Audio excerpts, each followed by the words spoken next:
৭২-এর মূলনীতি একটা মুজিববাদী মূলনীতি। এই মূলনীতিগুলোর ভিত্তিতে অভ্যুত্থানের পরে যে নতুন জনগোষ্ঠীর যে নতুন রাজনৈতিক জনগোষ্ঠীর আবির্ভাব হয়েছে, তাদের মনস্তত্ত্ব, তাদের চাওয়া পাওয়ার সঙ্গে পূর্বেকার মূলনীতিগুলো সামঞ্জস্যপূর্ণ নয়। জাতীয় নাগরিক পার্টি এনসিপি মনে করে বাংলাদেশে ৭২-এর সংবিধান বা এরপরে পঞ্চম সংশোধনীর মধ্য দিয়ে যে মূলনীতিগুলো এসেছে সেগুলো দলীয় মূলনীতি। ৭২-এর মূলনীতি একটা মুজিববাদী মূলনীতি। এই মূলনীতিগুলোর ভিত্তিতে অভ্যুত্থানের পরে যে নতুন জনগোষ্ঠীর যে নতুন রাজনৈতিক জনগোষ্ঠীর আবির্ভাব হয়েছে, তাদের মনস্তত্ত্ব, তাদের চাওয়া পাওয়ার সঙ্গে পূর্বেকার মূলনীতিগুলো সামঞ্জস্যপূর্ণ নয়। এ কারণে জাতীয় নাগরিক পার্টি মনে করে সাম্য, মানবিক মর্যাদা, সামাজিক সুবিচার, গণতন্ত্র এই বিষয়গুলোকেই মূলনীতি হিসেবে আমাদের গ্রহণ করতে হবে। আজকে মূলনীতির বিষয়ে এখানে কোনো ঐক্যমতের ভিত্তিতে কোনো সিদ্ধান্ত গৃহীত হয়নি।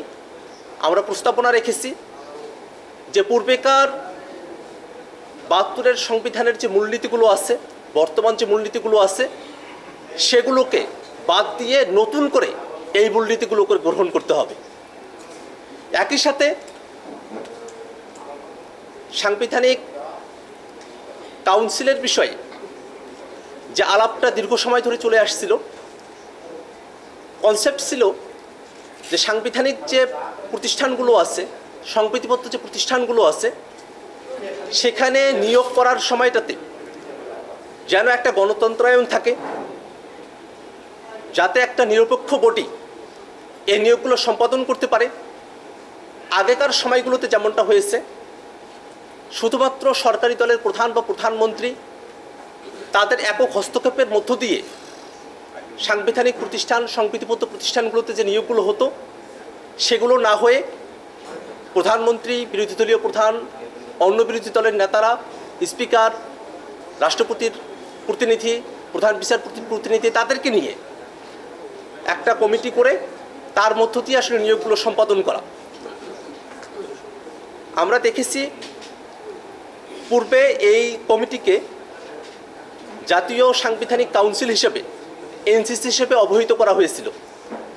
আজকে ঐক্যমত্য কমিশনের পক্ষ থেকে জাতীয় সাংবিধানিক কাউন্সিল, এনসিসি এই নামকরণকে পরিবর্তন করে সাংবিধানিক এবং সংবিধিবদ্ধ প্রতিষ্ঠানের নিয়োগ কমিটি এই আকারে নামটা প্রস্তাবনা করা হয়েছে। একই সাথে আজকে এই কমিটির যে ফরমেশন, সে ফরমেশনে আগেকার যে ডেপুটি স্পিকারদের থাকার কথা ছিল, রাষ্ট্রপতির সরাসরি থাকার কথা ছিল, প্রধান বিচারপতির সরাসরি থাকার কথা ছিল, এই জায়গাগুলোতে পরিবর্তন নিয়ে আসা হয়েছে। ডেপুটি স্পিকাররা থাকবেন না, রাষ্ট্রপতির তরফ থেকে একজন প্রতিনিধি থাকবেন এবং প্রধান বিচারপতির মনোনীত আপিল বিভাগের একজন বিচারপতি থাকবেন। এইভাবে এটাকে অ্যারেঞ্জমেন্ট করা হয়েছে। আমরা দেখি যে এখানে অনেকে বলেছেন যে এই যে ফরমেশন হচ্ছে, এই ফরমেশনের মধ্য দিয়ে অনির্বাচিত ব্যক্তিদের কাছে নিয়োগের অথরিটি চলে যায়। কিন্তু আমরা দেখি যে এখানে 7 জনের মধ্যে 5 জনই নির্বাচিত প্রতিনিধি থাকেন। অতএব এই যুক্তি সেটা যে গ্রহণযোগ্য হতে পারে না, সে কথা আমরা বলেছি। এবং নাম পরিবর্তনের বিষয়ে আমরা কোনো আপত্তি করিনি, কিন্তু যে কনসেপ্ট যার মধ্য দিয়ে নিয়োগগুলো সম্পূর্ণ হবে, সেটাকে আমরা সমর্থন করেছি।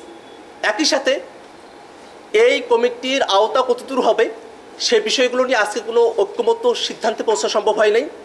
কিন্তু আমরা মনে করি দুর্নীতি দমন কমিশন, নির্বাচন কমিশন এবং পাবলিক সার্ভিস কমিশন সহ অডিটের মতো যে বিষয়গুলো আছে, প্রত্যেকটা বিষয়কে এই কমিটি যেন নিয়োগ প্রদান করতে পারে সে প্রস্তাবনা আমরা রেখেছি। আমরা দেখেছি আজকের আলোচনার সময়টাতে যে বাংলাদেশে যে কারণে একটা অভ্যুত্থান সংগঠিত হলো, সে অভ্যুত্থানের মধ্য দিয়ে আমরা নতুন কাঠামোর মধ্য দিয়ে, নতুন একটা গণতান্ত্রিক পদ্ধতির মধ্য দিয়ে রাষ্ট্রকে পরিচালনা করব।